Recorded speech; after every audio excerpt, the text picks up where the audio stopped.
आज हम सभी मकर संक्रांति के महापर्व पर चर्चा करेंगे।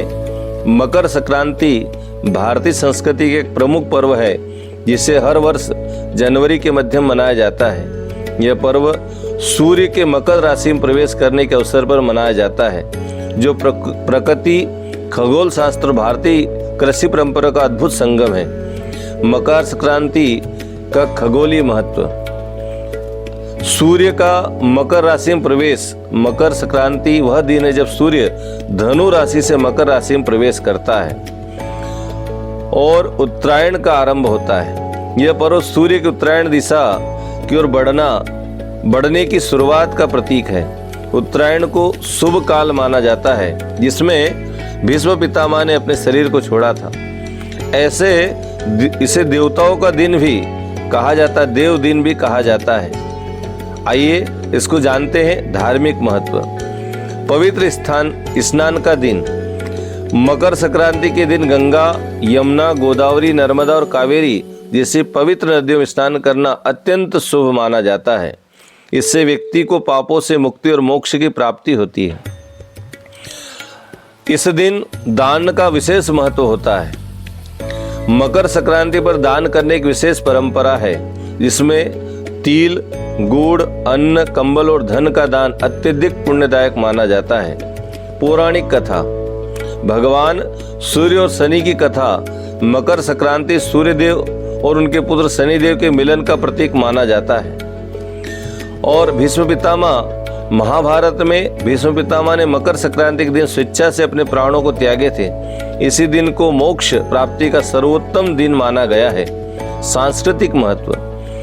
मकर संक्रांति अलग अलग राज्यों में अलग अलग नाम और परंपराओं से मनाई जाती है। तमिलनाडु में इसको पोंगल के रूप में फसल कटाई का त्योहार माना जाता है। इसमें सूर्य देव को धन्यवाद दिया जाता है। पंजाब में इसको लोहड़ी पर्व के रूप में मनाते हैं।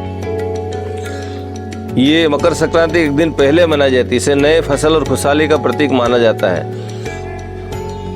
उत्तरायण गुजरात। पतंग उड़ाने का भी त्योहार इसे गुजरात में माना जाता है। इस दिन रंग बिरंगी पतंगे आसमान में उड़ाई जाती है। उत्तर प्रदेश और बिहार इसे खिचड़ी पर्व के रूप में मनाते हैं। तिल और गुड़ के साथ खिचड़ी बनाना और दान करना शुभ माना जाता है। असम में माघ बिहू के रूप में इसे मनाते हैं, फसल कटाई का उत्सव। इस दिन तरह तरह के व्यंजन बनाए जाते हैं। आध्यात्मिक महत्व। इस दिन को नए संकल्प लेने और सकारात्मकता आरंभ करने का समय माना जाता है। आध्यात्मिकता का जागरण। सूर्य देव को आराधना और योग के लिए उत्तम समय। योग साधना और ध्यान से आत्मा को शुद्ध करने का पर्व। पर्व के प्रतीक। तिल और गुड़। तिल और गुड़ से बने लड्डू खाने और बांटने की परंपरा है। यह मिठास और आपसी स्नेह का प्रतीक भी माना गया है। पतंग उत्सव। गुजरात और राजस्थान पतंग उत्सव का आयोजन। पतंग उत्साह, उमंग और नई ऊंचाइयों का प्रतीक है। खिचड़ी बनाने की परंपरा सादगी और संतुलन का प्रतीक माना गया है। मकर संक्रांति का संदेश जानिए। नए आरंभ का प्रतीक। जीवन में संकल्प और सकारात्मकता का दृष्टिकोण अपनाने का समय।